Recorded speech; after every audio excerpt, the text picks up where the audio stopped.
Student खत्म करेंगे आज। पढ़ाई कितना है आज तुम लोगों ने? दूसरी क्लास तो है ये। वही तो। कोई लेजी वेजी नहीं होते हो। 16 घंटे पढ़ती थी मैं अपने इंटर के टाइम। सुबह 8 बजे से लेकर रात में 8 बजे तक क्लास में ही रहती थी, मैं पढ़ती रहती थी। ठीक है, और फिर घर जाने के बाद थोड़ी देर पढ़ती थी और सुबह मेरी मम्मी मुझे 4 बजे उठा देती थी पढ़ने के लिए। तो 4 से 7 पढ़ती थी 1 घंटे में। तैयार होके क्लास पहुंचे 8 बजे। फिर 8 बजे से 8 बजे तक लंच के टाइम भी 10 मिनट में खाना खा के खड़े होके पढ़ती थी ताकि नींद ना आए। तो अभी तुम लोग लेजी हो रहे हो, दो दो ही बजा है अभी। फाइनल में क्या करोगे? हम लोगों को गर्मी में नींद आती थी ना दिन में पढ़ाई करते टाइम, तो मैं और मेरी फ्रेंड हम लोग कंबाइन स्टडी करते थे। हम लोग पंखा बंद करके पढ़ते थे। गर्मी लगेगी तो नींद नहीं आएगी। ठीक है, और यहाँ एसी में बैठे हो, बंद कर दो एसी। चलो लिखो। Taxation of liquidation. इसमें मुझे कुछ लिखवाना नहीं है, बस अपन एक एग्जाम्पल सॉल्व करेंगे और अपना कॉन्सेप्ट ये डिस्कस हो जाएगा। ठीक है। Taxation of liquidation. इसमें तुम लोग एग्जाम्पल लिखो। बैलेंस शीट बनाओ एक मेरे साथ। कोई भी कंपनी ले लेते हैं, एबीसी लिमिटेड। उसकी अपन बैलेंस शीट बना रहे हैं। शेयर कैपिटल है। अच्छा, ये एबीसी प्राइवेट लिमिटेड कर दो इसको। ठीक है, एबीसी प्राइवेट लिमिटेड है, क्लोजली हेल्ड कंपनी है बेटा। ए बी सी डी और ई 5 ही शेयर होल्डर्स हैं इनके पास। 5 लाख का शेयर कैपिटल है। अभी मैं आगे लिखवा दूंगी। 1-1 लाख रुपए में इन लोगों ने खरीदा था। ठीक है। रिजर्व एंड सरप्लस 15 लाख लिख लो। लाइबिलिटी लिख लो 2 लाख।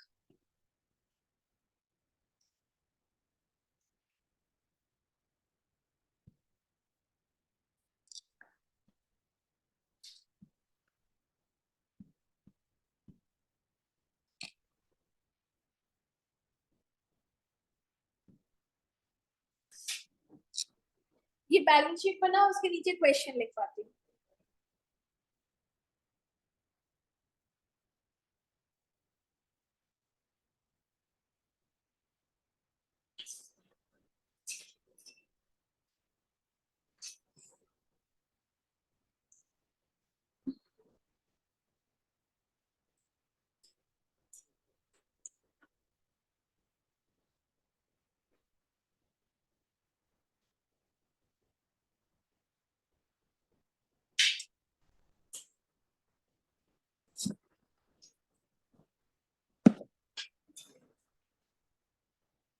बना ली?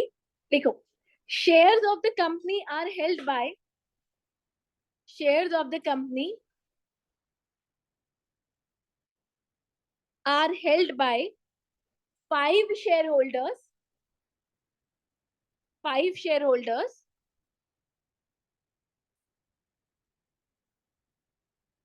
ठीक है, वही A B C D E है ना। And acquired bye shareholders on and acquired by shareholders on 16th July 2007 16 July 2007 for rupees 1 lakh each, for rupees 1 lakh each। ठीक है, आगे लिखो। On 14th 4 2023। हाँ, on 14/4/2023 company goes under liquidation। company goes under liquidation 4/2023 company goes under liquidation and distribute asset to shareholder and distribute assets to shareholder as follows.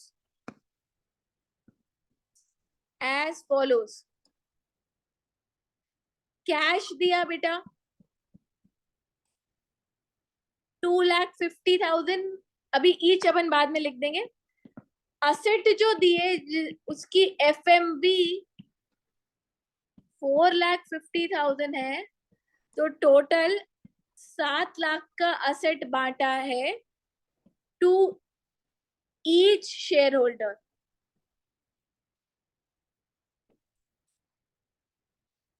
सात लाख ही हुआ ना? हाँ 7 लाख ही तो. 2,50,000 कैश बांटा और 4,50,000 का असेट बांटा. ठीक है, टू ईच शेयर होल्डर.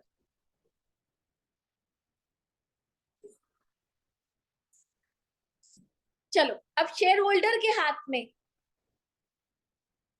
अपन पहले डीम डिविडेंड निकालते हैं, फिर कैपिटल गेन निकालेंगे. ठीक है, दोनों ही आएंगे उसके हाथ में. डीम डिविडेंड कितना आएगा पहले वो सोचो.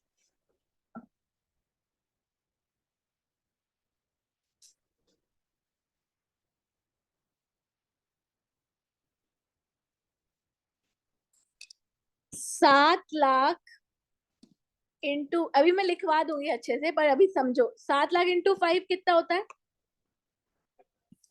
35 लाख का असेट डिस्ट्रीब्यूट किया, राइट? बट अक्यूमुलेटेड प्रॉफिट कितना है?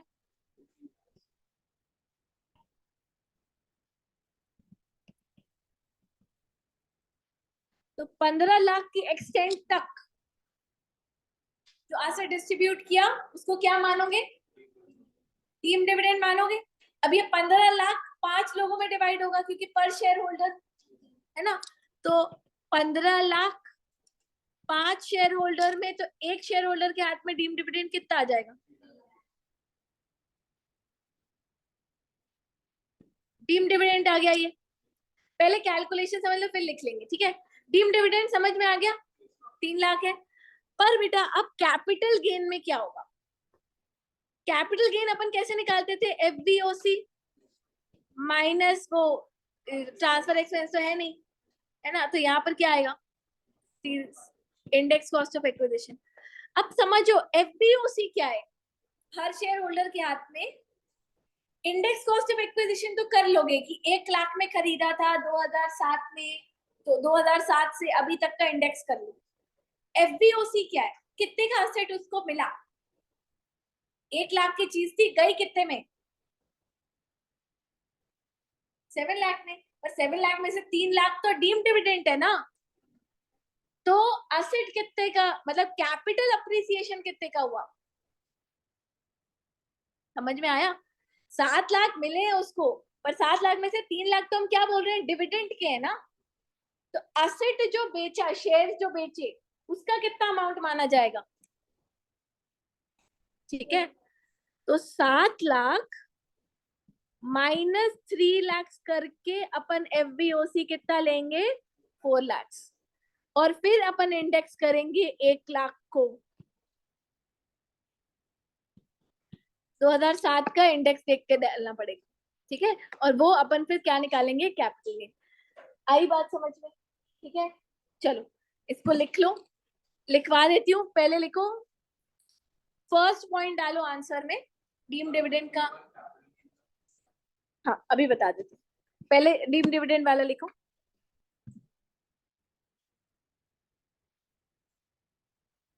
लिखो in this case come first. नहीं, ये तो मैंने ऐसी रफ में लिखी है. In this case company distributed asset of 35 lakhs. Company distributed asset of 35 lakhs. कैसे आया 35 लाख? ब्रैकेट में लिख लो.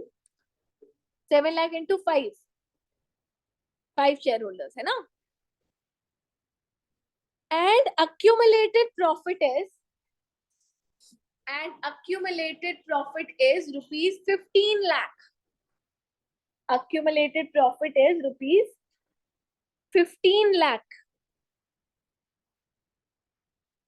on the date of liquidation. On the date of liquidation. ठीक है, फुल स्टॉप लगाओ, फिर लिखो. So rupees 15 lakh is treated as. So rupees 15 lakh is treated as deemed dividend under section. क्या सेक्शन था? 222C. Under section 222C.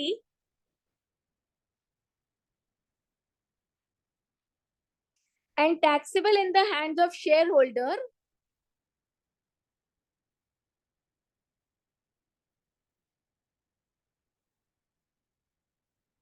ठीक है, and taxable in the hands of shareholders, है ना, उसमें लिख लो डैश करके ₹3 lakh each. ₹3 lakh each under IFOS. Under IFOS in previous year कौन सा वाला है? 23-24. In previous year 23-24. ठीक है, सेकेंड पॉइंट इसमें लिखो computation of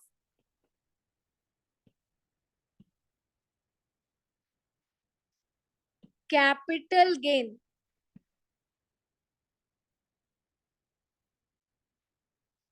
in hands of any share holder. अभी अपन एक शेयर होल्डर पर शेयर होल्डर का निकाल रहे हैं. ठीक है, FVOC.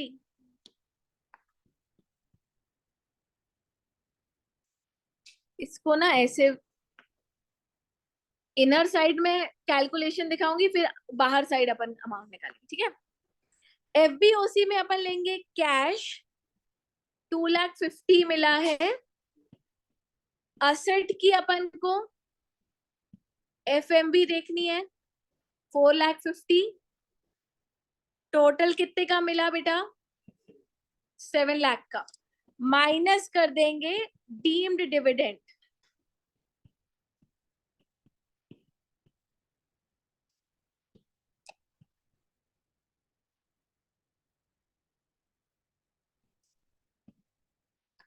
FVOC कितना आ गया? 4 लाख.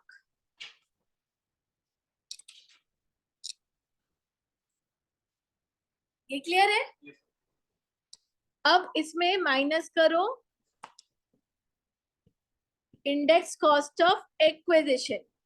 तो 1 lakh into 348 divided by x. 2007 का इंडेक्स देख के बताओ कितना है?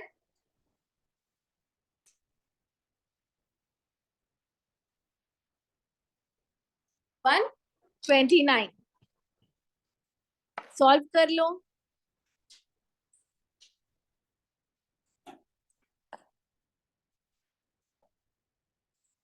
ये तुम्हारा आ जाएगा लॉन्ग टर्म कैपिटल गेन.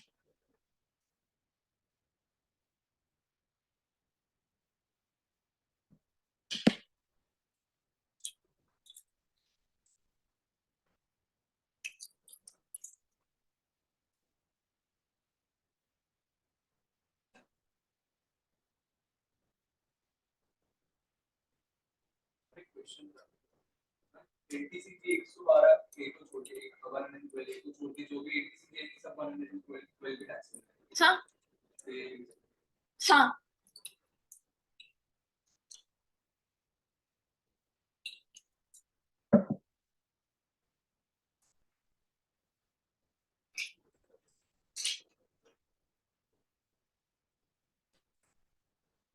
कितना आया लॉन्ग टर्म कैपिटल गेन? ठीक है, समझ गए? ठीक है, चलो कल अदर सोर्सेस के दूसरे पॉइंट्स देखेंगे.